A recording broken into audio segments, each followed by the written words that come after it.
medyo hindi comparative. At Yusek Ador, nasabi ko rin sa iyo na pwedeng isama rin yung sa party list. Kasi dito po sa sinabit ninyo itong 2026 based on HGAB, wala kasi po itong binigay nyo based on GAA eh. Kaya medyo hindi comparative. At Yusek Ador, nasabi ko rin sa iyo na pwedeng isama rin yung sa party list. Kasi dito po sa sinabit ninyo itong 2026 based on HGAB, walang party list dito eh.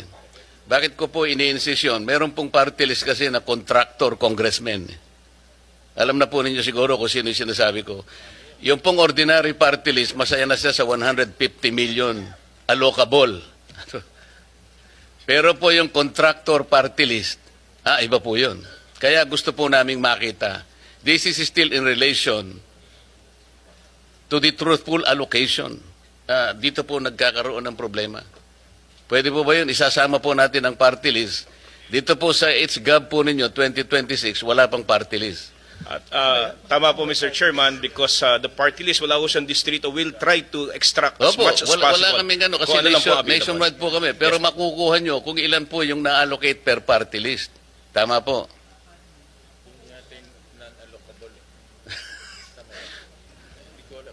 Mr. Chairman, to be quite honest, I'm asking.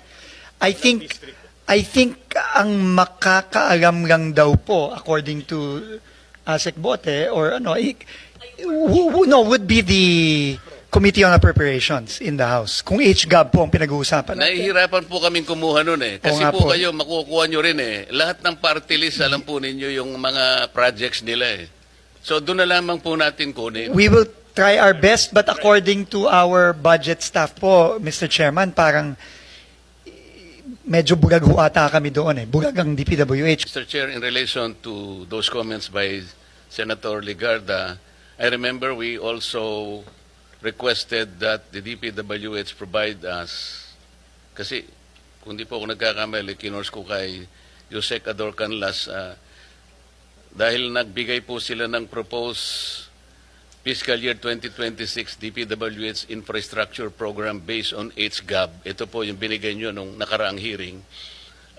Mr. Chair, ang request po natin, kung mabigyan po tayo ng 2025, 2024, and 2023 in the same format. Kasi po ang binigay nila, nakita ko po, is a detailed HGAB. It will not permit easy comparison eh. Dito po, kung gamitin po natin itong format na to, sinabi ko naman sa ito, Yusek Ador, ang daling ikumpara, halimbawa po yung National Capital Region, 26.6 billion, di ba? So makikita natin sa 2025, 24, and 23 kung ano yung latag. Because I remember, sinabi ko kay Secretary Dizon na ang pinaka-importante, mahimay natin, kasi ang importante rito yung allocation po ng finite resources ng ating bansa. Region 1, 24 billion, CAR, 17 billion. Sana sa ganitong format din po, napakadali na ikumpara natin yung 4 na taon, madadali po tayo eh. Yun po yung aking request nung nakaraang hearing, kung matatandaan po ninyo, hindi po yung detalye. Mawawala na po tayo doon pagka yung detalye. If you were the one who submitted this format, in the same format sana, HGAB po, hindi po yung NEP. So, kung HGAB, puro HGAB po yon 2023, 24, 25, meron na pong 26. So, tatlong taon na lamang po ang inihingi namin to permit easy reference and comparison. Pwede po. Go ahead, Yusek Conti. Thank you, Mr. Chairman. With the kind permission of the Secretary, I would like to address first the manifestation and comment of Senator Lauren. Ma'am, tama po kayo at nagpapasalamat po kami sa inyong pag-promote and transparency, accountability, and fiscal discipline dito po sa ating budget process.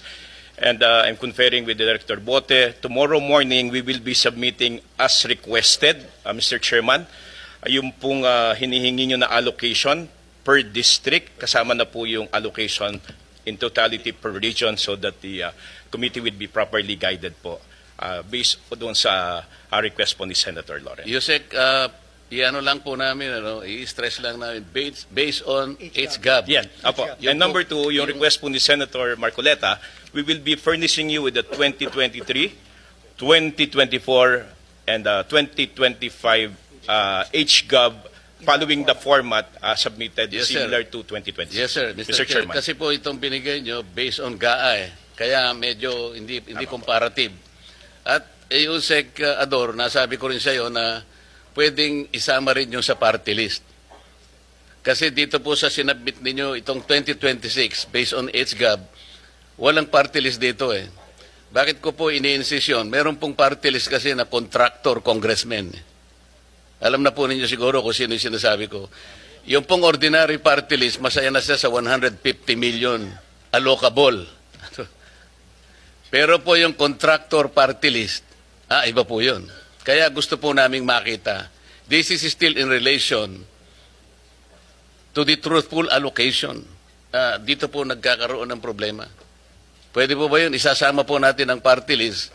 Dito po sa HGAB po ninyo, 2026, wala pang party list. At tama po, Mr. Chairman, because the party list, wala ko siyang distrito, will try to extract as Opo, much as possible. wala kaming ano, kasi Kung ano lang po available. nationwide po kami. Pero makukuha nyo kung ilan po yung na-allocate per party list. Tama po.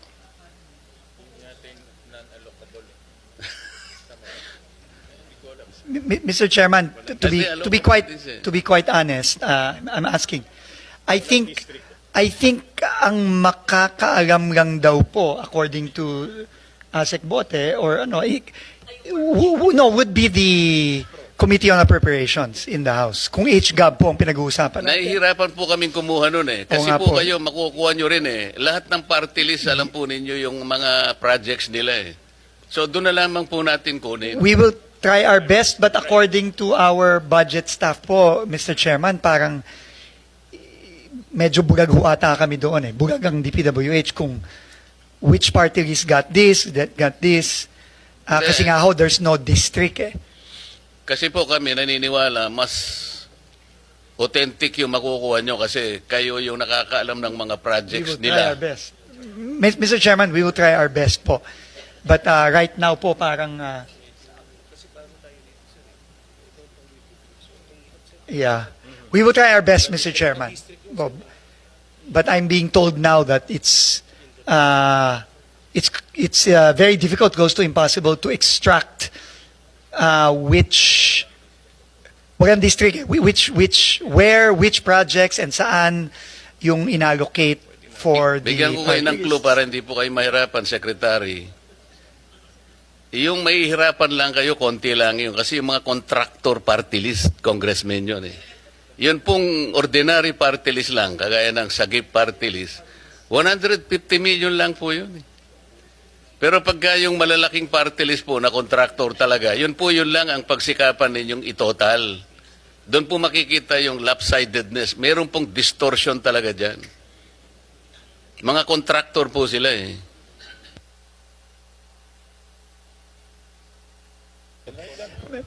Mr. Chairman, we will also write the Committee on Appropriations and seek their assistance also kung paano po ang kung maibibigay nila sa amin yung detalyeng yan. But as of now, I don't think we have that information. Meaning we cannot extract from the HGAB specifically kung which line items, which projects were allocated or allotted to a particular party list representative. Sa planning Unlike the district. Unlike the planning districts. service ninyo, Secretary, nakukuha po yun. Sige po. Kasi si Yusek Cabral noon, alam niya lahat yun eh. Sige po, Mr. Chairman. Unfortunately, Yusik Cabral is no Mr. longer in Mr. the Chair. department, but we will try our best. No? Mr. Chair.